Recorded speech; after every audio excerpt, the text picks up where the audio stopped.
નમસ્કાર દર્શક મિત્રો, કૃષિ યાત્રા કાર્યક્રમમાં આપનું સ્વાગત છે। આપ જાણો છો કે કૃષિ યાત્રા કાર્યક્રમ હોય એટલે કૃષિને લગતી વાત હોય।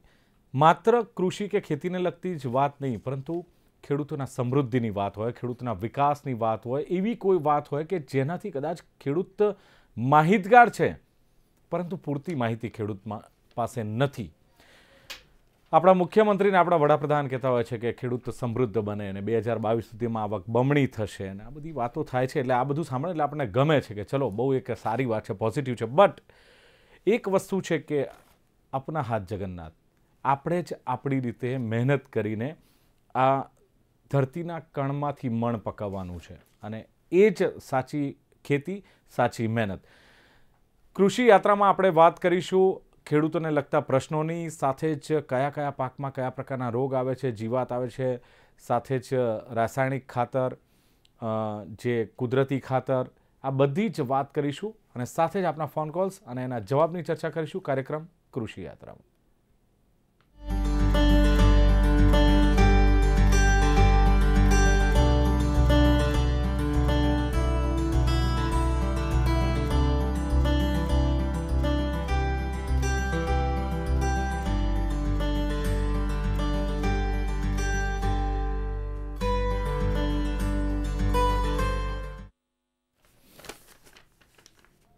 તો દર્શક મિત્રો, કહેવાય છે કે આ વર્ષે જો વરસાદની વાત કરીએ તો વરસાદ ઓછો પડ્યો છે અને આમ જોવા જઈએ તો જે ખરીફ સિઝન હતી, આ ખરીફ સિઝનમાં જ આપણને પાણી ઓછું મળ્યું છે।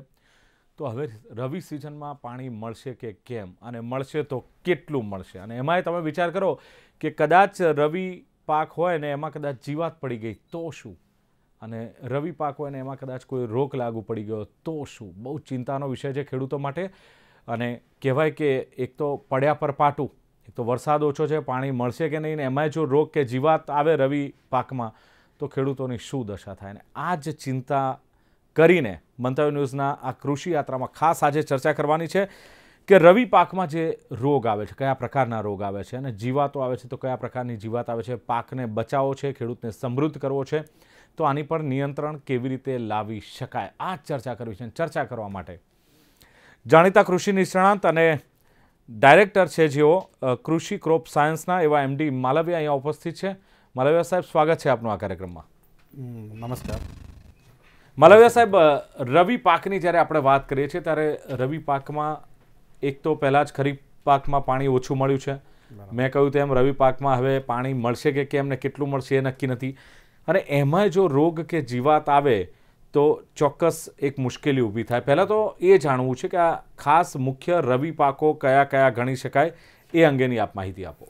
ખાસ કરીને આ વર્ષે જેમ તમે વાત કરી એમ કે ભાઈ શિયાળુ સિઝનની અંદર પાણી મળવાની શક્યતાઓ ઓછી છે। અમુક જ્યાં કેનાલ એરિયા છે અથવા તો જ્યાં જમીનના તળમાં પાણી છે એવા વિસ્તારની અંદર જ આપણે આ વખતે રવિ પાકનું ઉત્પાદન લઈ શકીએ એવું છે।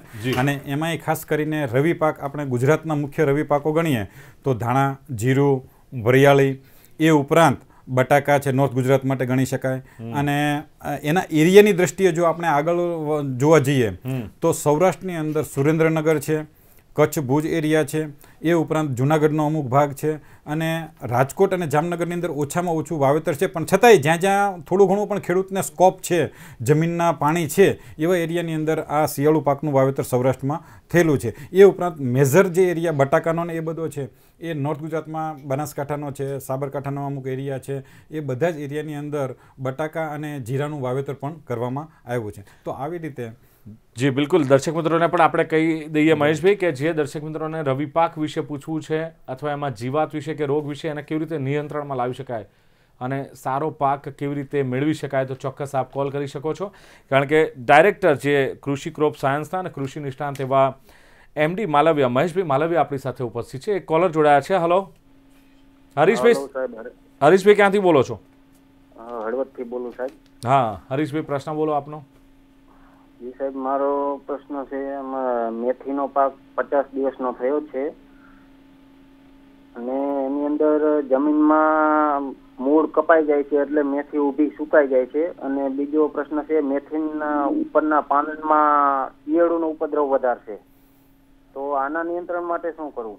તો હરીશભાઈ, તમારો પ્રશ્ન ખૂબ જ સરસ છે, ઘણા બધા ખેડૂતોને કામમાં આવે એવી વસ્તુ છે, પણ ગુજરાતની અંદર મેથીનું બહુ ઓછું વાવેતર છે અને એ હળવદ એરિયાની અંદર અમુક એરિયામાં થોડું વાવેતર થયું હશે.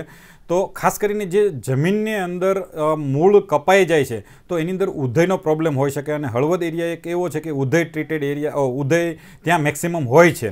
તો એના નિયંત્રણ માટે તમારે ક્લોરપાયરીફોસ નામની દવા જે છે એ 1 એકરની અંદર 2.5 લીટર દવાનો ઉપયોગ કરીને પાણીની સાથે જમીનમાં પીવડાવો કે જેથી કરીને ઉધઈનું નિયંત્રણ થઈ જાય. અને ઉપરનું જે તમે ઈયળના પ્રશ્નની વાત કરી કે ઉપર ઈયળ છે પાંદડાને ખાઈ જાય છે તો એ જનરલી લીલી ઈયળ હશે અને લીલી ઈયળ માટે પ્રોડક્ટ મળે છે જેમાં ક્લોરેન્ટ્રાનિલિપ્રોલ આવે છે. એ ઉપરાંત તમે ઇમામેક્ટિન બેન્ઝોઇટ 1.9% પણ આવે છે અને 5% દાણાદારના ફોર્મમાં પણ એસજી દાણાદારના ફોર્મમાં સેવના ફોર્મમાં આવે છે. તો આ જે વસ્તુ છે આ ત્રણેક દવાઓ છે એ અલગ અલગ ડોઝની અંદર જે ભલામણ કરવામાં આવે છે એ પ્રમાણે જો તમે વાપરો તો ઈયળ સામે પણ ખૂબ જ સારામાં સારું નિયંત્રણ મળશે અને 10 થી 15 દિવસ સુધી બીજો સ્પ્રે કરવાની તમારે જરૂર પડશે નહીં ટૂંકમાં. બિલકુલ મહેશભાઈ, ખેડૂતોના તો ફોન આવે છે પણ નેક્સ્ટ કોલર છે ખેડૂત મિત્ર. ખેડૂત મિત્ર, સ્વાગત છે આપનું કૃષિ યાત્રામાં. હા ભાઈ, ક્યાંથી બોલો છો? સાહેબ હું અમરેલીથી બોલું છું. બોલો, પ્રશ્ન બોલો. આપણે ખાસ એ પૂછવું છે કે જે છોડમાં જે મોટા ભાગે જોવા મળે છે, હવે હમણાં સાહેબે એક આગળના જે વાત કરી ને ઉધઈની, તો એ જાણવું છે કે જે ઉધઈ આપણે કહીએ છીએ તો આપણે બધે જોવા મળતી હોય છે, પણ ઉધઈ અને પેલા જે ચૂસિયા જીવાતો આ બેમાં ખાસ કરીને શું ફેર હોય અને ચૂસિયા જીવાત છે કે નહીં એ ખબર કઈ રીતે પડે?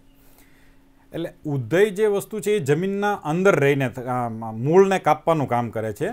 જ્યારે જે સકિંગ પેસ્ટ બધી છે જે રસનું શોષણ કરે છે એ તમારા પાંદડાની અંદરથી એ રસનું શોષણ કરતી હોય.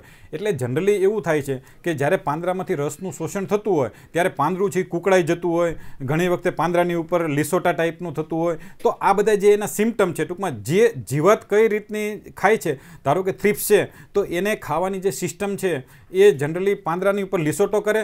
લીસોટો થયા પછી એમાંથી જે રસ નીકળે છે એ રસ નહીં ખાય છે. એટલે આપણે ઘણી વખત આપણને નખોડિયા ભરાવ્યા હોય ને કેમ ટૂંકમાં ત્યાર પછી રૂજ આવે ને લીટા થાય છે, એ ટાઈપનું નુકસાન પાંદડા ઉપર પણ જોવા મળે છે. અને ઘણી વખતે વધારે પડતો એટેક હોય ત્યારે આખું પાંદડું છે એ કુકડાઈ જાય છે. બિલકુલ. અને કોલર મિત્ર છે. હલો.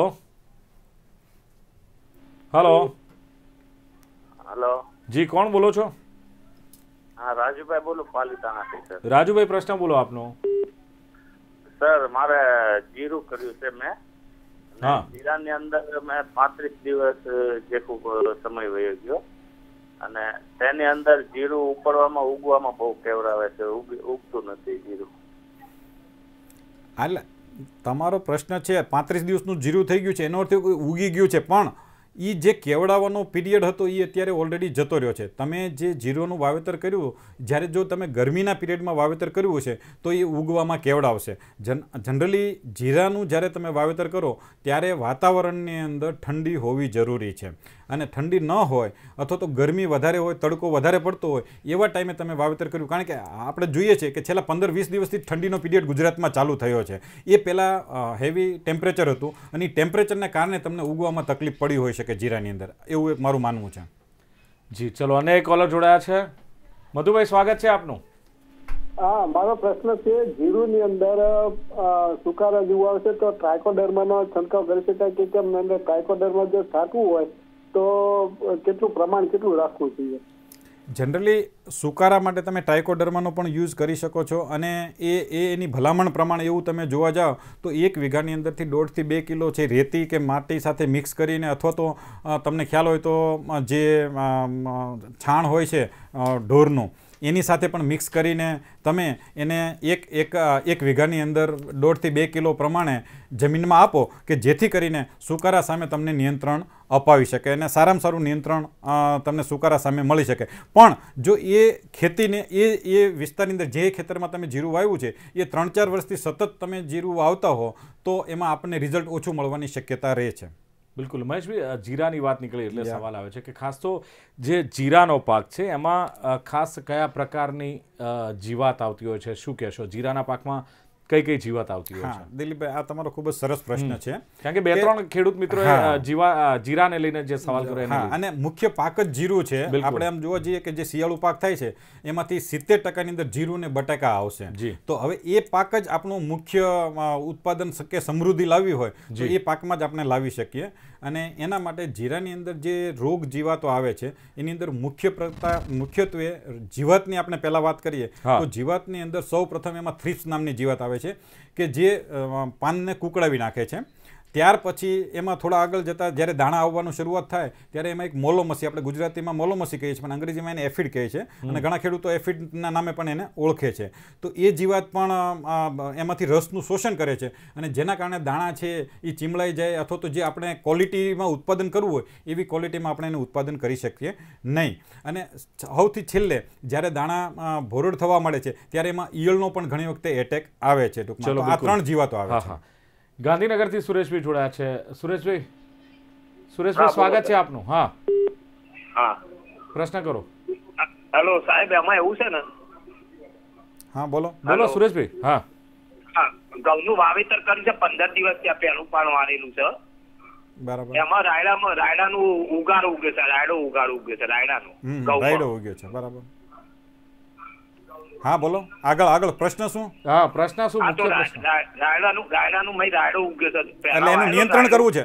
રાયડાનું નિયંત્રણ કરવું છે ને? હા, એની દવા કરવાની શું કરવું એના માટે? હા, એના માટે નિંદામણ નાશક દવાઓ અત્યારે માર્કેટમાં મળે છે. ટૂંકમાં મેટ સલ્ફ્યુરન મિથાઇલ કરીને એક સારી કંપનીની પ્રોડક્ટ માર્કેટની અંદર અત્યારે અવેલેબલ છે અને એ તમે 35 દિવસના તમારા ઘઉં થાય ત્યારે 1 એકરમાં 8 ગ્રામ લેખે છંટકાવ કરી દો પંપ બનાવીને. ટૂંકમાં દરેક પંપમાં 1 ગ્રામ નાખી 8 થી 10 પંપ કરો અને પાણી પાયા પછી બીજે કે ત્રીજે દિવસે જ્યારે ચલાય એવું થાય ત્યારે તમે એનો છંટકાવ કરી દો એટલે પોળા પાંદરાવાળા જેટલા નિંદામણો હશે એ બધાનું નિયંત્રણ થઈ જશે અને તમારે ઘઉંને કોઈ પણ પ્રકારની આડઅસર નહીં થાય. ટૂંકમાં મહેશભાઈ, આપણે જીરાની જીવાતની વાત કરી કે જીરામાં આ પ્રકારના જીવાત આવે છે અને પાક ખરાબી કરે છે. હવે માની લો કે એના નિયંત્રણની વાત કરીએ તો એક કૃષિ નિષ્ણાત તરીકે આપ જીરાના જે જીવાત પડે છે એના નિયંત્રણ માટે શું કહેશો, કઈ સલાહ આપશો? હા, તો આપણે જેમ શરૂઆતમાં વાત કરી એમ કે સૌથી પહેલી જીવાત છે થ્રિપ્સ આવે છે.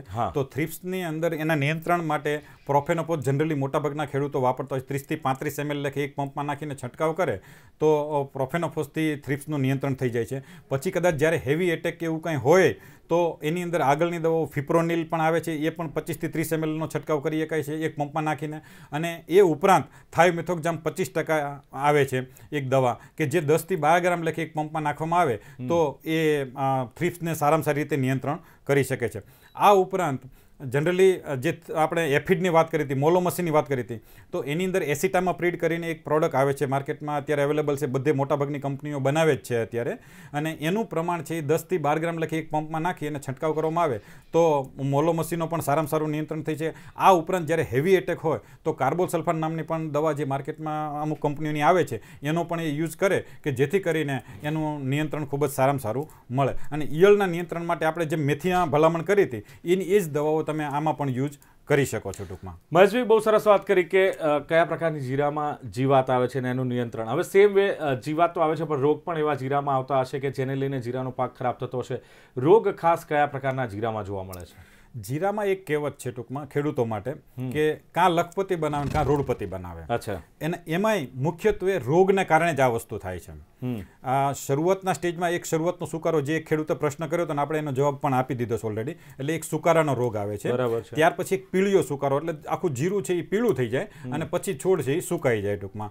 અને બીજા પ્રશ્નમાં આપણે જે મુખ્ય રોગ છે જીરાનો જેને કાળિયા નામનો રોગ કહેવામાં આવે છે અને એ કાળિયો છે એક ફૂગથી રોગ થાય છે અને એ પવનની સાથે એ ફેલાય છે. ટૂંકમાં તમારે ધારો કે ખેતરના એક ખૂણામાં આજે હોય તો કાલે કે પરમ દિવસે જો પવન જે દિશામાં જાય એ દિશામાં આખું ખેતર તમારું રોગથી ભેળાઈ શકે છે. ટૂંકમાં તો એ એક ભયંકર રોગ છે અને ખેડૂત એ રોગ છે એ કોઈ પણ સ્ટેજે 40, 45, 50 દિવસ પછી ગમે ત્યારે આવે અને તમારું જીરું તૈયાર થયું હોય એવા ટાઈમે પણ આ રોગ આવી શકે. તમને એમ હોય કે મારે અઠવાડિયાની અંદર જીરાનો પાક મારા ઘરમાં આવી જશે પણ જો કાળિયો એમાં આવી ગયો તો તમારા જીરાના પાકની અંદરથી તમારે કંઈ લેવાપણું પણ ન રહે. તો આ એક મુખ્ય ભયંકર રોગ છે અને એને નિયંત્રણ કરવું ખેડૂતો માટે ખૂબ જ મહત્વની વસ્તુ છે. ચલો, બિલકુલ નિયંત્રણ કરવો મહત્વની વસ્તુ છે ને અઘરું પણ હશે જે પ્રમાણે આપે રોગો ગણાયા. હવે માની લો કે આપણા જેવા નિષ્ણાંત લોકોને પૂછવામાં આવે કે આટલા રોગો છે ને એને નિયંત્રણમાં લેવા છે, જીરામાં જે રોગ આવે તો એને નિયંત્રણમાં કેવી રીતે લઈ શકાય જેથી ખેડૂતનો પાક બચી શકે ખેડૂત જે પોતાની ઉપજ માટે જે આશા રાખીને બેઠો છે એ એની આશા પૂરી થાય. શું કહેશો મહેશભાઈ? ખાસ કરીને જે સુકારા માટે આપણે શરૂઆતનો જે પહેલો રોગ હતો એમને જે આપણે ભલામણ કરી કે ભાઈ એમાં ટ્રાઇકોડર્મા નામની જે બેક્ટેરિયા આવે છે એને જમીનમાં નાખવાથી એ સુકારાને નિયંત્રણ કરી શકે છે. પણ એ ઉપરાંત એમાં અમુક ફંજીસાઇડ પણ અત્યારે માર્કેટની અંદર અવેલેબલ છે કે સિસ્ટેમિક ફંજીસાઇડો આવે છે. કાર્બેડિઝિમ મેન્કોજેબ કોમ્બિનેશનમાં આવે છે, ખાલી કાર્બેડિઝિમ પણ આવે છે, મેટાલેક્ઝેલ મેન્કોજેબ પણ આવે છે. તો આવી બધી જે પ્રોડક્ટ છે એ 20 ગ્રામથી 25 ગ્રામના ડોઝે એનો છંટકાવ કરવામાં આવે તો પણ એ સુકારાના પાકને નિયંત્રણમાં કરી શકે છે. પણ જે આપણે કાળિયાના રોગની વાત કરી તો અને એ મુખ્ય રોગ છે, તો એ રોગ એક એવો છે કે એને આવતા પહેલાં જ આપણે ટ્રીટમેન્ટ આપવી પડે. હંમેશા રોગ છે એને તમારે નિયંત્રણમાં જો ખેડૂતોએ 100% રોગથી બચવું હોય તો તમારા ખેતરમાં રોગ ન આવે એ પહેલાં તમારા કન્ટિન્યુઅસ પ્રિવેન્ટિવ સ્પ્રે ચાલુ થવા જોઈએ ટૂંકમાં. અને એ થાય તો જ તમે તમારા પાકને સારી રીતે બચાવી શકો. ચલો, અને એક મિત્ર જોડાયા છે, કોલર મિત્ર. અજયભાઈ, સ્વાગત છે આપનું. હા, બોલો. ક્યાંથી બોલો છો અજયભાઈ? અમે સુરનગરના ધાંગધ્રા તાલુકાના મોટી માલવણ ગામથી. જી, પ્રશ્ન બોલો આપનો અજયભાઈ. અરે, જીરામાં જાંબુડિયું વધારે છે, ગુલાબી છોડ થઈ જાય. એ જીરામાં છે એક જાંબુડિયું જીરું થઈ જાય એ એક પ્રકારનો રોગ કરતાં એ જીનેટિકલી અથવા તો ન્યુટ્રિયન્ટની ડેફિશિયન્સીને કારણે આ વસ્તુ થાય છે. અને એની અંદર ઝીંક, ફેરસ કે એ ટાઈપના કોઈ પણ માઇક્રોન્યુટ્રન્ટ માર્કેટની અંદર અત્યારે મિક્સ માઇક્રોન્યુટ્રન્ટ પણ અવેલેબલ છે. તો એ 15 થી 20 ગ્રામ લખી એક પંપમાં તમે કોઈ પણ જે આપણે રોગ જીવાતીની દવાઓ કીધી એ તમે છાંટતા હો, એની સાથે જો એ છંટકાવ કરવામાં આવે તો એ જનરલી જે ગુલાબી કે જાંબુડિયો રોગ કહે છે એને નિયંત્રણમાં અમુક ટકા લાવી શકાય છે. 100% તમે એને નિયંત્રણ નહીં કરી શકો પણ અમુક ટકા સુધી, એટલે કે 40 થી 50%, 50 થી 60% જેવું એપ્રોક્સિમેટલી તમને રિઝલ્ટ આની અંદર મળી શકે છે ટૂંકમાં. મહેશભાઈ, જીરા વિશે તો આપણે બહુ સરસ વાત કરી અને જીવાત વિશે વાત કરી, રોગ વિશે વાત કરી, નિયંત્રણ વિશે વાત કરી, અને એક જો કદાચ રવિ પાક બટાકાની વાત કરીએ, બરાબર, તો બટાકામાં પણ રોગ આવતા હશે, બટાકામાં પણ જીવાત આવતી હશે, તો કયા પ્રકારના રોગ ને જીવાત બટાકામાં આવે છે? શું કહેશો બટાકાના પાકમાં? ખાસ કરીને બટાકાની અંદર 2 કે 3 મુખ્ય રોગો રોગ ઘણા બધા આવે છે, પણ આપણા જે ગુજરાતના વાતાવરણને અનુકૂળતા મુજબ જે રોગો આવે છે એની વાત કરીએ તો રોગની દ્રષ્ટિએ શરૂઆતનો સુકારો અને પાછતરો સુકારો આવા 2 રોગ આવે છે. અને જીવાતની અંદર આપણે વાત કરીએ બટાકાની અંદર તો શરૂઆતના સ્ટેજમાં એક લીલી પોપટી અથવા તો જેસીડ, સફેદ માખી અને મોલોમસી આવા 2 કે 3 સકિંગ પેસ્ટ કે જે એમાંથી રસનું શોષણ કરતા હોય. અને એક એમાં પોટેટો ટ્યુબર મોથ કરીને એક મોથ એટલે કે પતંગિયા આવે છે કે જે તમારું બટાકું બંધાય છે ત્યાર પછી આપણને નુકસાન કરતું હોય છે ટૂંકમાં. તો આવી રીતે રોગ અને જીવાતો બટાકાની અંદર આવે છે ટૂંકમાં. કલ્યાણભાઈ, એક ખેડૂત જોડાયા છે. કલ્યાણભાઈ, સ્વાગત છે આપનું. હા સાહેબ, નમસ્કાર. કહીશું આપણે મગફળીમાં વેરાયટી કઈ સારી એ જાણવું છે. મગફળીની અંદર એવું છે, અત્યારે રવિ પાકની આપણે ચર્ચા કરી રહ્યા છીએ, પણ છતાંય મગફળીની અંદર જો તમે સૌરાષ્ટ્ર તમારું ગામ કયું એવું તમે બતાવ્યું નથી, પણ ખાસ કરીને ચાલુ છો કલ્યાણભાઈ, કયા જિલ્લામાંથી બોલો છો? એટલે કદાચ એ ડિસ્કનેક્ટ થઈ ગયા છે. પણ જો સૌરાષ્ટ્રની અંદર હોય તો G20 વધારેમાં વધારે વાવેતર ખેડૂતો ખરીફ સિઝનની અંદર કરે છે. અને જો ઉનાળુ મગફળીમાં વાવવું હોય તો અત્યારે હવે જાન્યુઆરી મહિનામાં એનું વાવેતર થશે અને G2 મગફળી જનરલી વાવે છે માણસો. બિલકુલ. મહેશભાઈ, આપણે રવિ પાકોની આપણે ડિટેલમાં માહિતી આપી, બરાબર છે, અને વધુ સારી માહિતી આપી જીરાની ને જે મુખ્ય પાક છે બટાકા એની, કે કયા પ્રકારના રોગ, કયા પ્રકારની જીવાત, એને નિયંત્રણમાં કઈ રીતે લેવાય. ચલો, માની લો કે આ બધી તો વાતો આપણે કરી. હવે ખેડૂતને કદાચ આ બધી માહિતી જોવે છે કે કયા પ્રકારના રોગ આવે છે રવિ પાકોમાં, કયા પ્રકારની જીવાત આવે છે, એને નિયંત્રણમાં લેવું, તો કોઈ એના સોર્સિસ ખરા કે કેમ? આપના જેવા નિષ્ણાંતો છે જ, આ કાર્યક્રમ થકી પણ ખેડૂતોને ઘણી બધી માહિતી, પણ માની લો કે આ કાર્યક્રમ આવા નથી ચાલતા અથવા આપના જેવા નિષ્ણાંતનો સંપર્ક નથી થયો, તો ખેડૂતો આ બધી માહિતી મેળવે ક્યાંથી? સૌ પ્રથમ તો હું મંતવ્ય ન્યૂઝનો ખૂબ ખૂબ આભારી છું કે એ દર્શકો સમક્ષ મને અત્યારે અહીંયા ઉપસ્થિત છું અને હું તમને આ માહિતી આપી રહ્યો છું. પણ આ બધી માહિતી ખેડૂતો પાસે અત્યારે ટેકનોલોજી 21મી સદીમાં પહોંચી ગઈ છે. હું બહુ અગત્યનો સવાલ છે, આપને રોકીશ. એટલે અજયભાઈ સુરેન્દ્રનગરથી છે. અજયભાઈ, સ્વાગત છે આપનું. અજયભાઈ, પ્રશ્ન બોલો. હા, એટલે અમારે જીરામાં ઉભે સુકારા આવે છે. હા, જીરામાં ઉભે ઉતરી જાય છે જીરા. અજયભાઈ, ટીવીનો અવાજ બંધ કરી સીધો સવાલ કરો પ્લીઝ. હા એટલે જીરા ઉતરે છે એમ કહું છું. હા એટલે સુકારો જ છે ને. તો સુકારા માટે આપણે ઓલરેડી તમને ભલામણ કરી દીધી છે કે ભાઈ એમાં ટ્રાઇકોડર્મા છે અથવા તો સિસ્ટેમિક ફંજીસાઇડ અથવા તો સિસ્ટેમિક અને કોન્ટેક્ટ ફંજીસાઇડનું કોમ્બિનેશન કે જે કાર્બેડિઝમ મેન્કોજેબ છે, મેટાલેક્ઝેલ મેન્કોજેબ છે, એવી દવાઓનો છંટકાવ કરો કે જેથી કરીને તમારા સુકારાને નિયંત્રણમાં રાખી શકે ટૂંકમાં. બિલકુલ. હવે મારો જે સવાલ છે એનો જવાબ આપ આપી રહ્યા હતા કે ક્યાંથી માહિતી મેળવવી ખેડૂતોએ. જી. હવે ખાસ કરીને અત્યારે 21મી સદીમાં ખેડૂતો છે, બધાની પાસે સ્માર્ટફોન પણ છે અને ઘણી બધી અત્યારે માર્કેટની અંદર ઇવન એ પોતે જો સર્ચ કરવા માગે તો ટોટલી આખા પાકના રોગ જીવાત અને એના નિયંત્રણ વિશે એને મોબાઈલમાં પણ મળી શકે છે. એ ઉપરાંત ખેતીવાડી કોલેજો પણ ગુજરાતની અંદર ઘણી બધી છે. જુનાગઢ છે, જ્યાં આપણે આણંદની અંદર છે, નવસારીમાં છે, તો ત્યાંથી પણ એ માહિતી લઈ શકે છે. એ ઉપરાંત આવી રીતે ઘણા બધા ન્યૂઝ પ્રોગ્રામો પણ આવે છે, ઘણી બધી ચેનલો પ્રોગ્રામ આપે છે. આપણે મંતવ્ય ન્યૂઝમાં કથા જે કૃષિ યાત્રા છે એમાં પણ ઘણા બધા ખેડૂતોને સારી માહિતી આપણે આપીએ છીએ ટૂંકમાં. તો એ ઉપરાંત પણ ખેડૂતોને જોવું હોય તો ઘણા બધા એવા એપ બનાવેલી છે, એગ્રીકલ્ચર એપ્સ પણ બનેલી છે કે જેની અંદર એને પૂરેપૂરી માહિતી લઈ શકે છે. કૃષિ મેગેઝિનો પણ ઘણી યુનિવર્સિટીઓ બહાર પાડે છે. તો આ બધી વસ્તુઓમાંથી ખેડૂતો કમ્પાઇલ કરી અને એને જો યોગ્ય લાગે અથવા તો એ જે કરી શકે છે એવું કોઈ પણ એક વસ્તુ પણ એ સોર્સ હાથમાં લાગશે, એક વસ્તુને પણ એ અપનાવશે તો ઓટોમેટિકલી એની ખેતીની અંદર એ ધારે એવું સારું ઉત્પાદન લઈ શકશે અને કોઈની એને જરૂર પણ નહીં પડે. મારું એવું માનવું છે. મહેશભાઈ, આપે કહ્યું એમ મેગેઝિનો છે, આવા કાર્યક્રમો છે અને સ્માર્ટફોનમાં પણ જો ખેડૂત માહિતી મેળવી શકે છે. પણ એક સવાલ એ છે કે હવે આજે અહીંયા મંતવ્ય ન્યૂઝના સ્ટુડિયોમાં આવ્યા છો તો ઓવરઓલ હું વાત કરું છું, માત્ર રવિ પાક પૂરતી નહીં, પણ ખેડૂતને સમૃદ્ધ બનવું છે, પોતાના પાકની પ્રોપર ઉપજ મેળવવી છે અને ખેડૂતની હાલમાં જે પરિસ્થિતિ આપ મારાથી વધારે જાણો છો, કઈ રીતે ખેડૂત વધારે સમૃદ્ધ બને, આપના જેવા નિષ્ણાત કઈ એવી વાત કરે અથવા કયા પ્રકારની કાળજી ખેતીવાડીમાં રાખવી જોઈએ કે જેથી ખેડૂતને જગતના તાતને નુકસાન ન આવે, શું કહેશો? જનરલી એક આપણી જૂની કહેવત છે, ખેડ ખાતર ને પાણી ઉત્પાદનને લાવે તાણી. બરાબર. તો એ જ વસ્તુ એને ટાઈમસર બધું કરવાનું રહેશે ટૂંકમાં. એ ધારે ત્યારે નહીં, પાકને જ્યારે જરૂરિયાત છે ત્યારે તમે જો આ વસ્તુ અપનાવો, એને જે વસ્તુ પ્રકારની એને ધારો કે પોચીને ભરભરી જમીનની જરૂર છે તો એ ટાઈમે એ પ્રકારના સાંતી ચલાવીને એને એ આપો. ત્યાર પછી એને રેગ્યુલર ટાઈમે પાણીની જરૂર છે, ખાતરની જરૂર છે. અને જે આપણે આજે ચર્ચા કરી રોગ જીવાત નિયંત્રણની, તો એમાં પણ એ જ વસ્તુ છે કે જ્યારે રોગની શરૂઆત થતી હોય એ પહેલાં અથવા તો એની શરૂઆતના સ્ટેજમાં જ આપણે નથી કહેતા કે ભાઈ દુશ્મનને ઉગતા તમે દાબી દો.